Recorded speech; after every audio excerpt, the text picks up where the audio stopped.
तो दोस्तों आज हम आपके लिए लेकर आए हैं कंस्ट्रक्शन के काम से जुड़ी कुछ कमाल की मशीनों, तकनीकों और आविष्कारों की जानकारी लेकर, जो कि वाकई में आपका काफी ज्ञान बढ़ाने वाली हैं। तो इस वीडियो को शुरू से लेकर अंत तक पूरा जरूर देखिएगा ताकि आप कोई भी महत्वपूर्ण जानकारी मिस न कर दें। प्रॉपर्टी नोमा। पहली नज़र में आपको यह एक साधारण से दिखने वाले सीमेंट से बने ब्लॉक्स नजर आएंगे, लेकिन जब आप इनकी खासियत जानेंगे तो आप भी खुद हैरान रह जाएंगे। इन ब्लॉक्स को बड़ी आसानी से एक के ऊपर एक रख कर जोड़ा जा सकता है, जिससे आप इनसे बड़ी ही आसानी से एक दीवार या बैरियर रूपी दीवार बना सकते हैं। इन्हें लगाना बिल्कुल आसान होता है। आपको इन्हें उठाना होता है और इनमें बने खांचों पर एक निर्धारित जगह पर इन्हें रखना होता है, जिसके बाद यह एक दीवार का रूप ले लेते हैं। यही नहीं, यह काफ़ी लचीले भी होते हैं, जिससे आप इन्हें मोड़ भी सकते हैं। इसके अपितु यह इतने उपयोगी हैं कि इनके द्वारा आप एक अच्छे खासे घर का निर्माण भी कर सकते हैं। इनके अंदर बनी खाली जगह में आपको कंक्रीट और स्टील रॉड डालकर इन्हें और अधिक मजबूत बनाना होता है, जिससे यह रहने के लिए भी उपयुक्त विकल्प बन जाता है।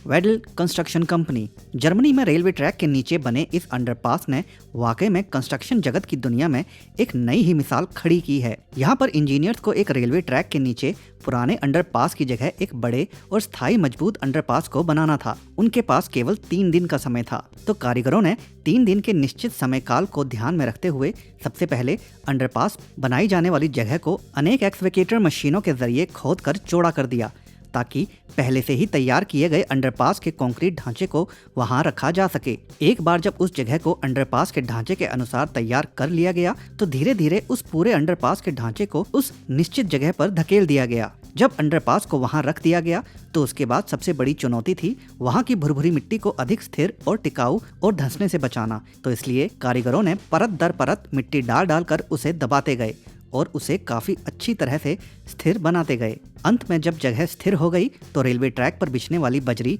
को वहां डाला गया। उसके बाद पुनः रेलवे ट्रैक को मुख्य रेलवे ट्रैक से भी जोड़ दिया गया और केवल 3 दिन के भीतर ही वहां फिर से पहले जैसा रेलवे ट्रैक बना दिया गया। और जबकि अंडरपास को कहीं अधिक चौड़ा, बड़ा और यातायात के लिए भी खोल दिया गया, और जो वाकई में कंस्ट्रक्शन जगत की एक मिसाल भी बन गया।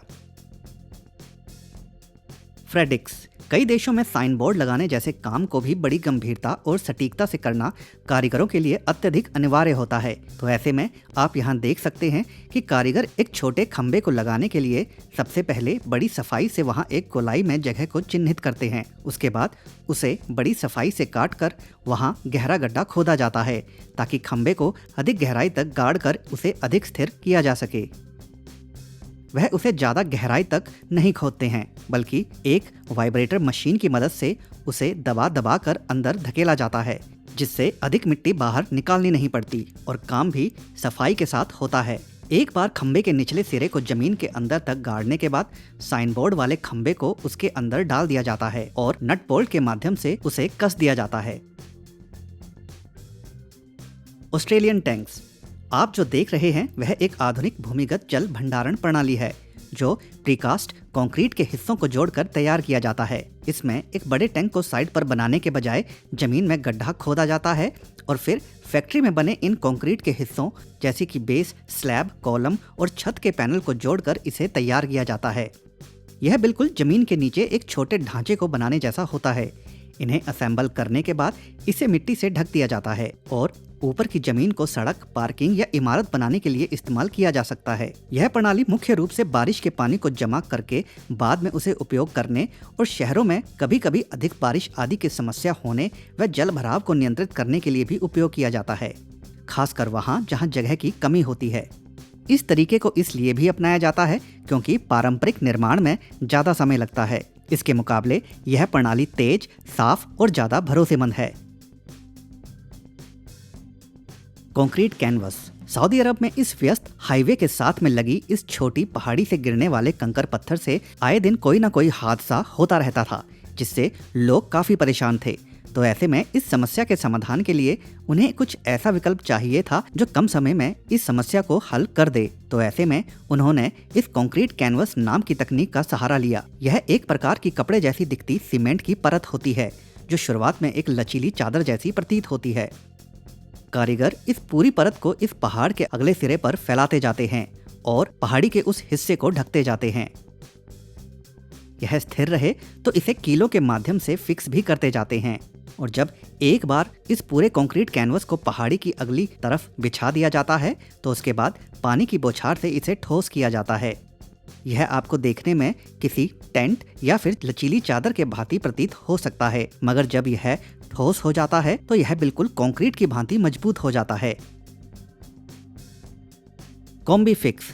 छत पर लेंटर डालने के समय जब शटरिंग की जाती है तो उस दौरान लेंटर के कोने वाली जगहों पर अमूमन फट्टे ही लगाए जाते हैं, लेकिन वह फट्टे कंक्रीट मिक्सचर के डालने के बाद कभी कभी अपनी जगह से हिल जाते हैं। तो ऐसे में वह समस्या ना आए तो यह कंपनी उसके लिए इन खास छोटे टूल्स को तैयार करती है, जिन्हें आपको छत के लेंटर के साथ कीलों से एक बार फिक्स कर देना होता है, जिसके बाद इसके साथ आने वाले अन्य ब्रैकेट को फिट कर दिया जाता है। जिसके बाद इसमें कंक्रीट मिक्सचर डाला जाता है तो यह फट्टे अपनी जगह से टस से मस नहीं होते और जब इन फट्टों को हटाया जाता है तो लेंटर के किनारे वाली जगह काफी सपाट एक बराबर समतल हो जाती हैं।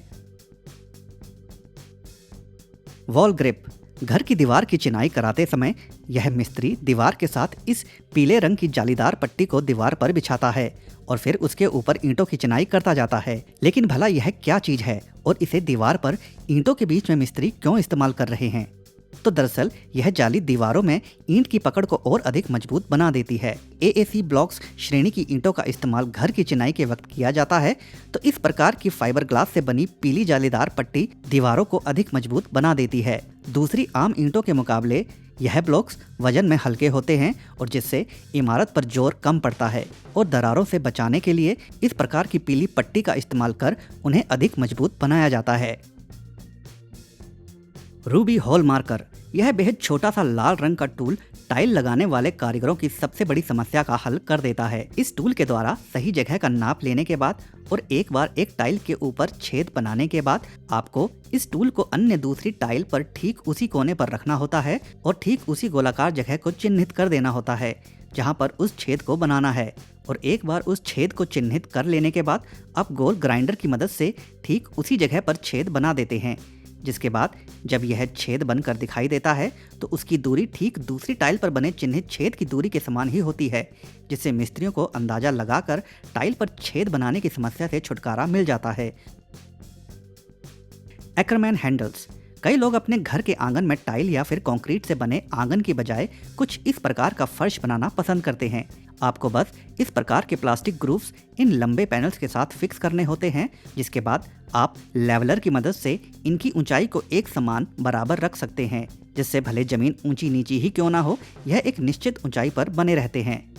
एक बार इन्हें समतल कर देने के बाद इन ग्रूव्स के जोड़ों पर शक्तिशाली ग्लू लगाकर लकड़ी के या फिर WPC के इन पैनल्स को इसमें बनी जगहों में बड़ी आसानी से दबाकर फिक्स कर दिया जाता है और फिर धीरे धीरे कई पैनल्स को इसमें लगाया जाता रहता है। इन पैनल्स की सबसे बड़ी खासियत कंक्रीट और टाइल्स के मुकाबले यह है कि इन्हें कम तामझाम में बड़ी आसानी से लगाया जा सकता है और इन्हें हटाने की जरूरत पड़े तो आप इन्हें बड़ी आसानी से हटा भी सकते हैं। यह वाटरप्रूफ भी होते हैं और हर प्रकार के मौसम को झेल सकते हैं। इसके अलावा इनकी अधिकतम उम्र 20 साल होती है, लेकिन नीचे के वह ग्रूव निरंतर चलते रहते हैं। बैटन टैक्स। कई बार ऐसी परिस्थितियां होती हैं जब किसी इमारत को तोड़ने के बजाय उसे मजबूत करने की जरूरत पड़ती है। ऐसा तब होता है जब बिल्डिंग पुरानी हो जाती है और उसमें दरारें आने लगती हैं। कई बार लोग ऊपर नई मंजिल बना देते हैं, भारी मशीनें लगा देते हैं, जिससे उस पर दबाव बढ़ जाता है। ऐसे मामलों में इंजीनियर बिना तोड़फोड़ किए बिल्डिंग को मजबूत करने के तरीके ढूंढते हैं। इसी के लिए यह आधुनिक तरीका इस्तेमाल किया जाता है, जहां इन फाइबर शीट्स का उपयोग किया जाता है जो कार्बन फाइबर या ग्लास फाइबर जैसे मटेरियल से बनी होती हैं। देखने में यह शीट्स बहुत पतली और कपड़े जैसी लगती हैं, इसलिए यह सवाल उठना स्वाभाविक है कि भला यह भारी कंक्रीट को कैसे मजबूत कर सकती हैं। तो दरअसल असल ताकत इसके मटेरियल में होती है। कार्बन फाइबर एक बहुत मजबूत मटेरियल होता है। यह खिंचाव झेलने में स्टील से भी ज़्यादा ताकतवर होता है, जबकि इसका वजन बहुत कम होता है। कंक्रीट दबाव में मजबूत होता है लेकिन खिंचाव में कमजोर, और उसी कमजोरी को हटाने के लिए इन कार्बन फाइबर की शीट्स का प्रयोग किया जाता है।